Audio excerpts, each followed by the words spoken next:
Bhagwat Gita as it is. It's by His Divine Grace A.C. Bhakti Vedanta Swami Prabhupada. Setting the scene. Although widely published and read by itself, Bhagwat Gita originally appears as an episode of the Mahabharata, the epic Sanskrit history of the ancient world. The Mahabharata tells of events leading up to the present age of Kali.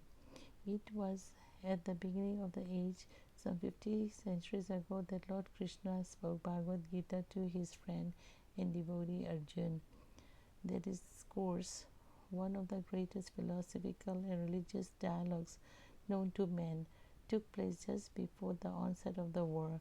A great fratricidal conflict between the 100 sons of Dhritarashtra and on the opposite sides their cousin the Pandavas, or the son of Pandu. Dhritarashtra and Pandu were brothers, born in the Kuru dynasty, descending from the king Bharata, a former ruler of the earth, from whom the name Mahabharata derives. Because Dhritarashtra, the eldest brother, was born blind, and the throne that otherwise could have been his was passed down to his younger brother Pandu. When Pandu died at an early age, his 5 sons, Yudhishthira, Bhima, Arjuna, Nakul, and Sadeva, came under the care of Dhritarashtra, who in effect became for the time being the king. Thus the son of Dhritarashtra and those of the Pandu grew up in the same royal household.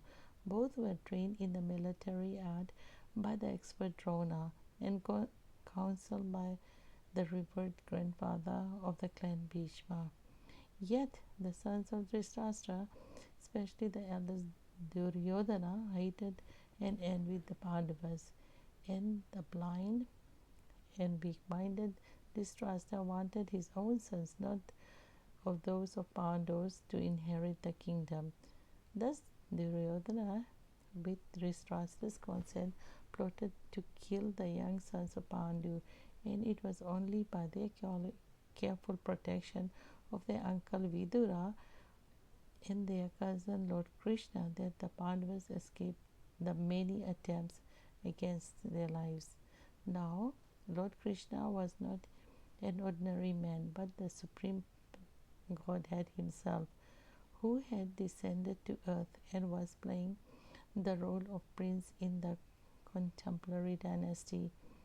In this role, he was also the nephew of Pandu's wife, Kunti, or Pratha, the mother of Pandavas. So, both as a relative and as eternal upholder of religion, Krishna favored the righteous sons of Pandu and protected them. Ultimately, however, the clever Duryodhana challenged the Pandavas to the gambling match. In the course of that fateful tournament, Duryodhana and his brothers took possession of Draupadi, the chaste and devoted wife of Pandavas, and insulting tried to strip her naked before the entire assembly of the princes and kings. Krishna's divine intervention saved her, but the gambling, which was rigged, cheated the Pandavas of their kingdom and forced them into 13 years of exile. Upon returning from exile, the Pandavas rightfully requested their kingdom from Duryodhana, who bluntly refused to yield it.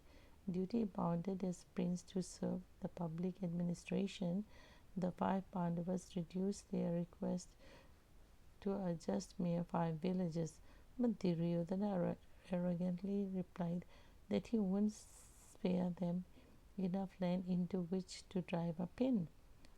Throughout all this, the Pandavas has been constantly tolerant and forbearing, but now war seems inevitable. Nonetheless, as the prince of the world divided, some siding with the sons of Dhritarashtra, some others with Pandavas, Krishna himself took the role of the messenger for the sons of Pandu and went to the court to Dhritarashtra to plead for peace. But when his pleas were refused, the war was now certain. The Pandavas, men the highest moral stature, recognized Krishna to be the Supreme Personality of Godhead, whereas the impious sons of Dhritarashtra did not. Yet, Krishna offered to enter the war according to the desire of antagonist. As God, he could not he could not personally fight, but whatever he desired might avail himself of Krishna's army. And on the other side could have been Krishna himself as the advisor and helper. Duryodhana, the political genius, snatched at Krishna's armed forces, while the Pandavas were equally eager to have Krishna himself.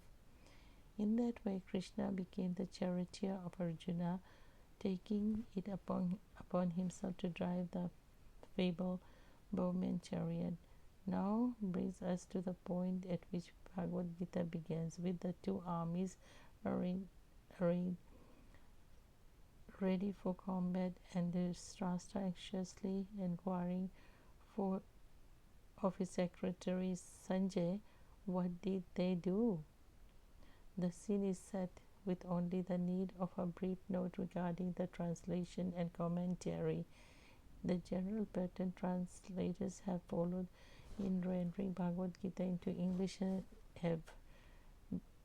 has been brushed aside the personal Krishna to make room for their own concepts and philosophies. The history of Mahabharata is taken as a quaint mythology, and Krishna becomes a poetic device for presenting the ideas of some anonymous genius, or at the best, he becomes a minor historical personage.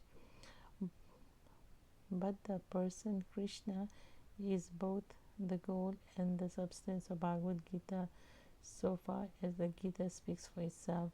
This translation, therefore, then, and the commentary that accompanies to propose the direct the reader to Krishna rather than away from him.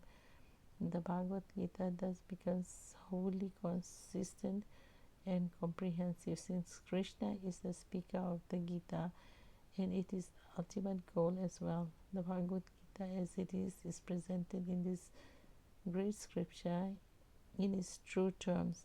The publishers. Hare Krishna.